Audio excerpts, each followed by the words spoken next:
Hello दोस्तों, नमस्ते। आज की कहानी का नाम है क्षमा। सास शारदा देवी 62 वर्ष में चल रही है, शांति, संस्कारी और धार्मिक है। पति के जाने के बाद बेटे के सहारा ही अपनी जिंदगी जी रही है। बेटा आदित्य 35 वर्ष का हो गया है और एक बैंक मैनेजर।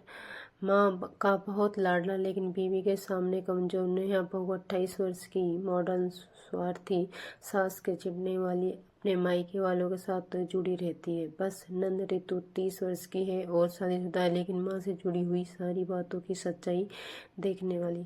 राजेश नेहा का भाई बहन के बहाने घर में दखल देने वाला बहुत ही चालाक इंसान है। शारदा देवी अपने बेटे और बहू के साथ छोटे शहर लखनऊ में रहती है।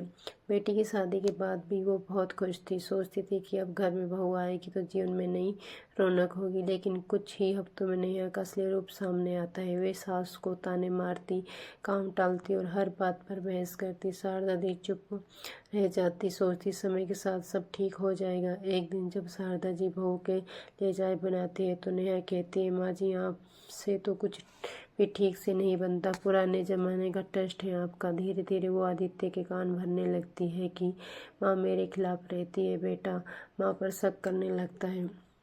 शारदा की आंखों से आंसू बहते हैं लेकिन वो कुछ नहीं कहती। ने अपने भाई राजेश को घर बुलाती है और कहती है कि माँ जी तो अब बोझ बन गई है। राजेश बहन को उकसाता है कि अगर घर तुम्हारे नाम पर करवा लो, बाद में कोई दिक्कत नहीं होगी। नेहा धीरे धीरे बेटा बेटी का हक माँ से छीनने लगती है। एक दिन शारदा देवी पूजा करती है तो नेहा कहती है कि ये सब नाटक अब बंद कर दीजिए माँ जी, मैं इन सब पुरानी बातों में विश्वास नहीं करती। और बेटे के सामने सास को ड्रामा क्यों कह देती है।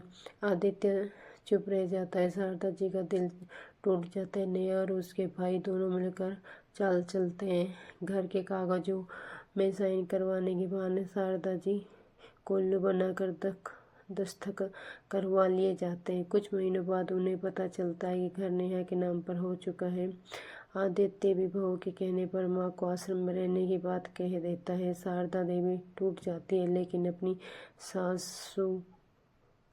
आंसू भगवान के आगे रख देती है। आश्रम में वे औरतों की सेवा करने लगती है लेकिन धीरे धीरे किसी की माँ तो किसी की बहन बन जाते हैं। नंद ऋतु की सच्चाई का पता चलता है और वे भाई को सब समझाने की कोशिश करती है। आदित्य को पता चलता है कि उसकी बीवी ने घर बेचने की कोशिश की है और पैसे अपने मायके भेज रही है। उसे एहसास होता है कि उसने अपनी माँ के साथ बहुत गलत किया है। वे माँ को खोजने निकल पड़ता है। आदित्य जब माँ को आश्रम में पाता है तो उसके पैर पकड़ कर रो पड़ता है। शारदा जी कहती है, बेटा माँ का दिल अपने बच्चे कभी नाराज नहीं रहता, बस थोड़ा दुख जरूर होता है। ये दृश्य बहुत भावनात्मक था। नेहा को उसके कर्मों का फल मिलता है। राजेश उसे धोखा देता है और घर के पैसे लेकर भाग जाता है। नेहा की दुनिया बर्बाद हो जाती है। आदित्य इस घर को वापस लोन पर खरीद लेता है, माँ को घर लाता है, फिर वही घर अब माँ के नाम पर होता है। नेहा पछताते हुए उसके पैरों में गिरती है और माफ़ी मांगने लगती है। बहू माँ वही होती है जो गलती पर भी क्षमा करते। शारदा देवी जब अपने पुराने घर में लौटती है तो उनकी आंखों में मिश्रित भावनाएं होती हैं। एक ओर दर्द, दूसरी ओर अपने बेटे का पश्चाताप देखकर उन्हें तृप्ति हो जाती है कि अब उसका बेटा पूरी तरह से बदल चुका है। आदित्य उनके चरणों में झुकाता है, माँ मैंने आपको बहुत दुख दिया, मैं आपका लाडला बेटा नहीं हूँ। शारदा देवी मुस्कुराकर कहती है, नहीं बेटा, अगर पेड़ अपने पत्ते गिरा दे तो क्या पेड़ रोकता है, तो वो भी छाया देता है। माँ का दिल भी वैसा ही होता है। घर में अब पहले जैसा नहीं रहा था। नेहा का चेहरा उतरा हुआ पश्चाताप से भरा। आदित्य ने घर की दीवारों को फिर से पुतवाया, आंगन में तुलसी का पौधा लगवाया, वही पौधा जो कभी नेहा ने फेंक दिया था। शारदा जी धीरे धीरे फिर से मंदिर में पूजा और भजन करने लगती है। आश्रम में से जुड़ी कुछ महिलाएं उनके घर आने लगी। वो सब कहते हैं, माँ जी आपने वहाँ हमारी ज़िंदगी बदल दी थी। नेहा अब दिन रात सोच में डूबी रहती है। हर बार जब वह शारदा देवी को देखती है उसे अपने शब्द याद आते, माँ जी आप तो ड्रामा क्यों है।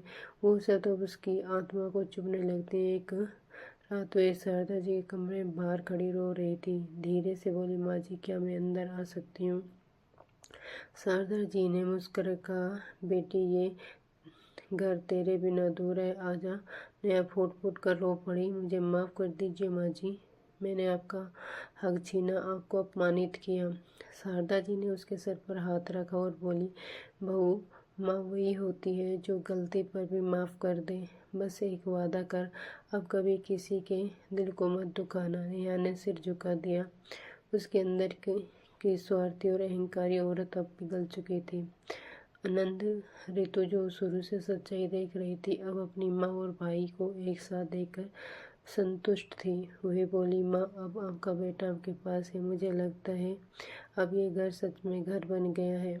ऋतु के पति भी कहते हैं, शारदा माँ आप जैसी औरत ही परिवारों को जोड़ती है। शारदा देवी मुस्कुराती है, बेटा घर दीवारों से नहीं रिश्तों से बनता है। अगर रिश्तों में विश्वास ना रहे तो घर महल भी हो तो सोना लगता है। कुछ महीनों बाद नेहा एक दिन मंदिर जाती है और देखती है कि वहीं महिलाएं जिनसे वे कभी कटती थी अब उसे भाभी जी कहकर प्यार से बुला रही हैं।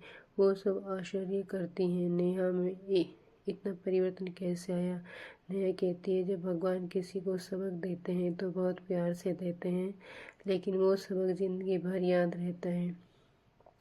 घर में अब शांति थी। आदित्य ऑफिस से लौटकर माँ के पैर दबाता नया रसोई में शारदा से पूछती, माँ जी आज दाल में क्या डालें?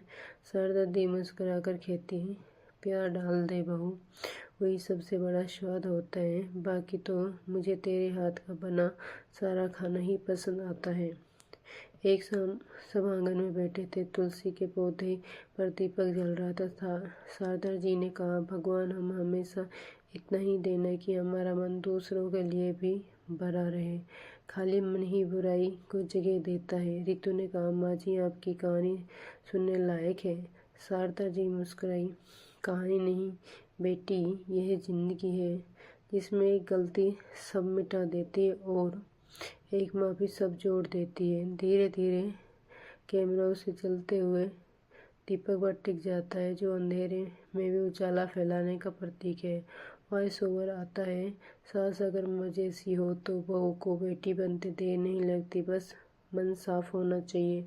माँ की ममता चाहे जितनी ठुकराई जाए अंत में वही घर की नींव होती है और जो बहू अपनी गलती स्वीकार कर ले वही असली बेटी कहलाती है। कुछ महीने बीत गए। अब वे घर जो कभी तानों और भैंसों से गूंजता था, अब वे सुबह मंत्रोच्चारण और हंसी की आवाज़ों से भरने लगता था। शारदा देवी सुबह तुलसी के पास दिया जलाती और नेहा अब उसके साथ आरती के स्वर मिलाती। जहाँ पहले वे कहती थी, माँ जी ये सब पुरानी रिवाज हैं, अब वह नेहा कहती, माँ जी आज आरती मैं करूँगी। आदित्य अपनी माँ को देखकर मुस्कुराता। उसके मन में अब एक ही इच्छा थी, अब मैं अपनी माँ को वो सब देना चाहता हूँ जो उन्हें सालों पहले मिलना चाहिए था। एक दिन रविवार की सुबह शारदा जी ने सबको बुलाया। आज हमारे घर में सत्संग होगा, मैं चाहती हूँ कि सब लोग उसमें शामिल हो। नेहा ने तुरंत कहा, माँ जी इस बार मैं तैयारी करूँगी, प्रसाद भी मैं ही बनाऊँगी। ऋतु और उसका पति भी आए। अब घर में भजन, दीपक की रोशनी और सच्चे रिश्तों की गर्माहट थी। लोग कहते रहे, शारदा जी आप जैसी सास आज के ज़माने में मिलती कहाँ है। नेहा सबकी बातें सुनकर गर्व से मुस्कुरा उठी। कभी जिसे बोझ समझा था वही अब घर की आत्मा बन चुकी थी। इसी बीच नेहा का भाई राजेश अपने किए का फल भुगत रहा था। उसके झूठ और लालच ने उसे कहीं का नहीं छोड़ा। एक दिन वो बुरी हालत में लखनऊ आया और शारदा देवी के दरवाजे पर गिर पड़ा। माँ जी माफ़ कर दीजिए, मैंने सब कुछ खो दिया। नेहा ने अपनी आंखों में आंसू लिए माँ जी की ओर देखा। माँ जी ये वही है जिसने हमें बर्बादी की राह पर धकेला था। शारदा जी बोली, बेटी बुराई को ख़त्म करने का तरीका नफरत नहीं दया है। उन्होंने राजेश को पानी दिया और कहा, जो खुद को बदल लेता है ना भगवान भी उसका रास्ता बना देते हैं। राजेश फूट फूट कर रो पड़ा, माँ जी मुझे नया जीवन शुरू करने का मौका दीजिए। शारदा जी ने उसका माथा सहलाया, जा बेटा, फिर कभी किसी की ज़िंदगी नहीं खराब करना, अब लोगों की ज़िंदगी बना कर दिखाना। अब नेहा और रितु दोनों मिलकर माँ जी की सेवा करती हैं। नेहा ने नौकरी छोड़ दी थी और घर को संवारने लगी थी। उसने एक दिन कहा, माँ जी मैं आश्रम की औरतों के लिए सिलाई सिखाने की क्लास खोलना चाहती हूँ। शारदा देवी के चेहरे पर गर्व झलक उठा, बेटी जब तक हाथ किसी का काम करे और दिल किसी का दर्द समझे तब तक जीवन सफल है। धीरे धीरे वे छोटा सा घर एक आश्रम बन गया जहाँ गरीब और अकेली औरतें आती, सीखती, हंसती और अपने जीवन की नई राहें पकड़ती। 2 साल बाद शारदा देवी के 64वें जन्मदिन पर घर में बड़ा आयोजन हुआ। नेहा ने माँ के लिए एक फ्रेम ला कर दी जिसमें लिखा था, माँ जिसने हमें फिर से जीना सिखाया।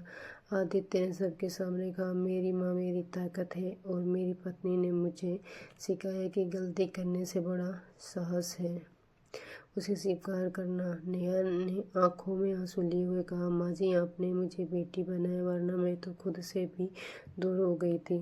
शारदा जी ने दोनों के सिर पर हाथ रखा, बेटा बेटी जीवन में जो भी गिर जाए उसे उठाना सीखो।